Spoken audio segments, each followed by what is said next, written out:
आज हम class 10th English medium की पोएम लेक इस ऑफ इनिस्फ्री के बारे में पढ़ेंगे, जिसके पोएट है W.B. येट्स।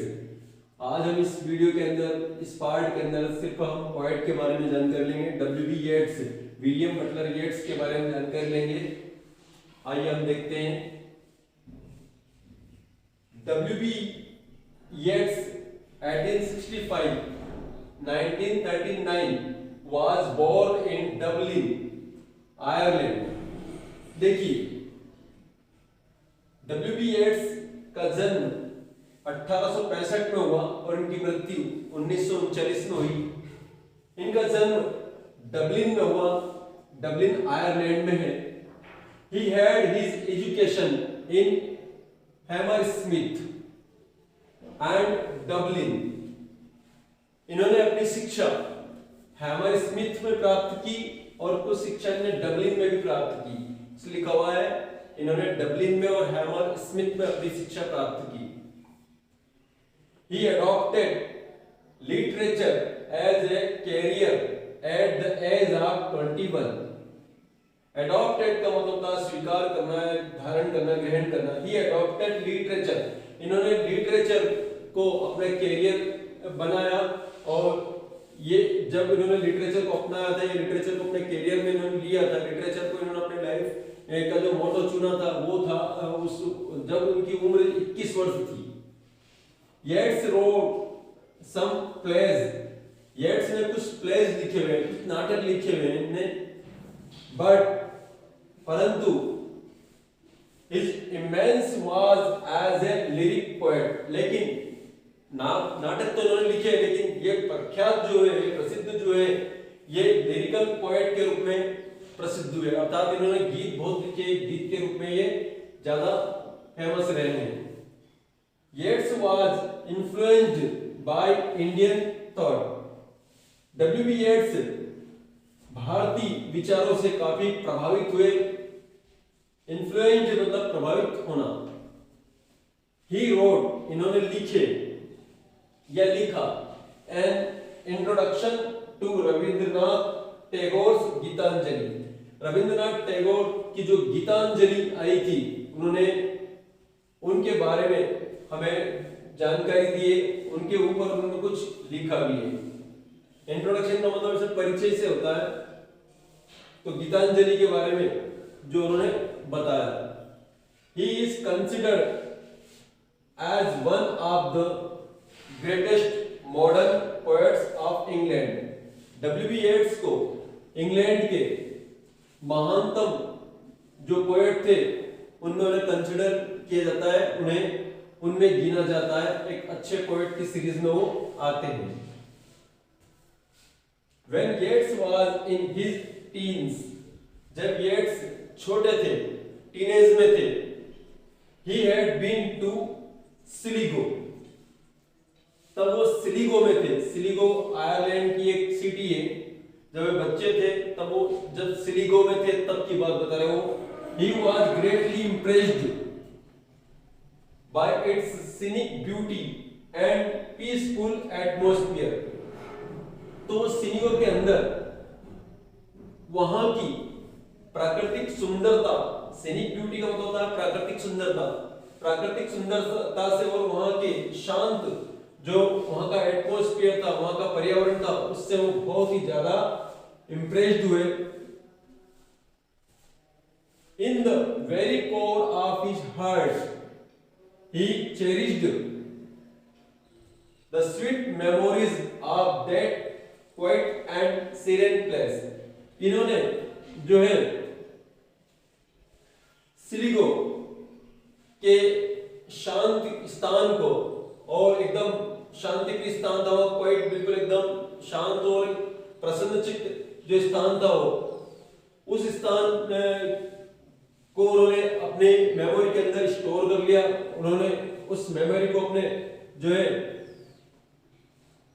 मेमोरी के अंदर उन्होंने, यानी कहना चाहिए स्मृति के अंदर, उन्होंने उसको जो है बिल्कुल अपने हार्ट से जो है, कुल मिलाकर कहने का मतलब यहां पर है कि उन्होंने उन यादों को सजो लिया। कोर का मतलब होता है केंद्र, केंद्र का भाव, यानी कि हार्ट वेरी कोर मतलब कि जो हृदय के बहुत नजदीक होता है उसे कहते हैं। चेरिश यानी दुलारना है, बिल्कुल एकदम बहुत अच्छा लगना, इसको कहते हैं।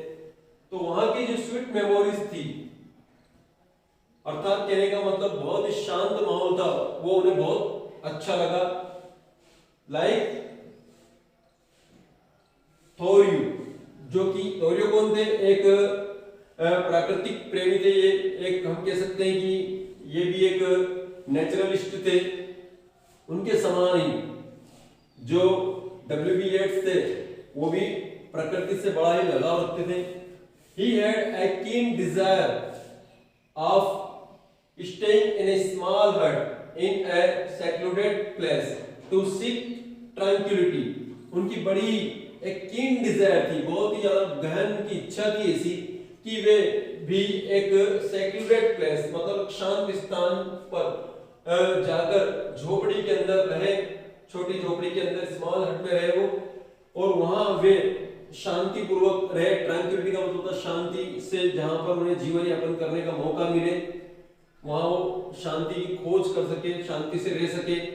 इन हिज ऑटोबायोग्राफी, उनकी ऑटोबायोग्राफी के अंदर उनकी जो आत्मकथा है, आत्मजीवनी जो है, उनके अंदर उन्होंने ही रोट, उन्होंने लिखा है, I had still the ambition form in Sligo in my teens of living in imitation of Thoreau on Innisfree। उन्होंने अपनी ऑटोबायोग्राफी में लिखा है कि I had still the ambition, उनकी ये एक एम्बिशन, एक महत्वाकांक्षा थी, फाउंड इन स्लिगो, जो I had still the ambition found, उनके अंदर एक महत्वाकांक्षी स्वरूप बना था स्लिगो के अंदर, जब वो टीन एज में थे और वहां स्लिगो में रहे थे जब, और वो इमिटेशन कैसी बनाई थी उन्होंने, थोरियो की तरह। जिस प्रकार थोरियो जो है शांति की खोज में इधर उधर घूमते रहते थे, तो उन्होंने सोचा कि मैं इनकी तरह ही जो है, मैं भी एक जो है इसी प्रकार का प्राकृतिक प्रेमी बनूं और ऐसे स्थानों की खोज करूं जहां पर शांति मिल सके।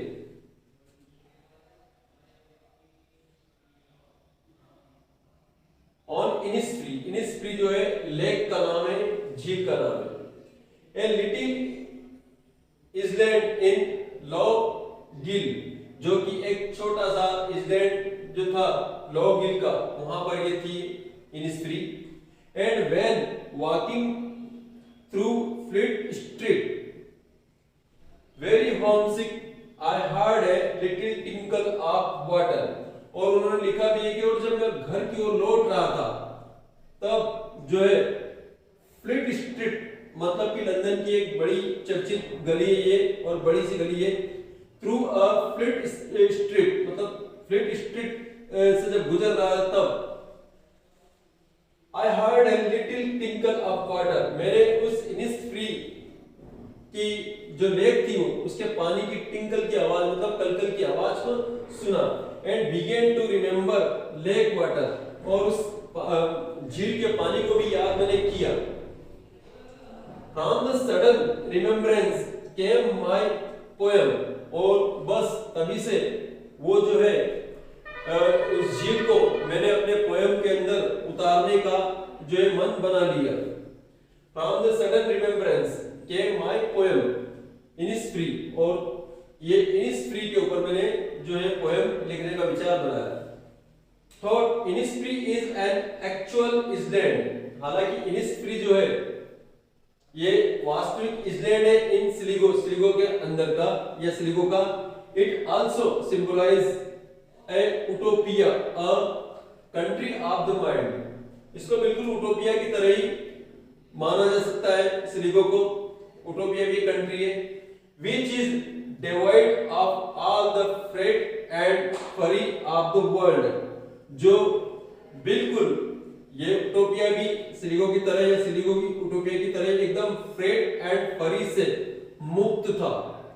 फ्रेट एंड फरी का मतलब होता है कोलाहल से और जो है एकदम कोप से, भय से मुक्त था।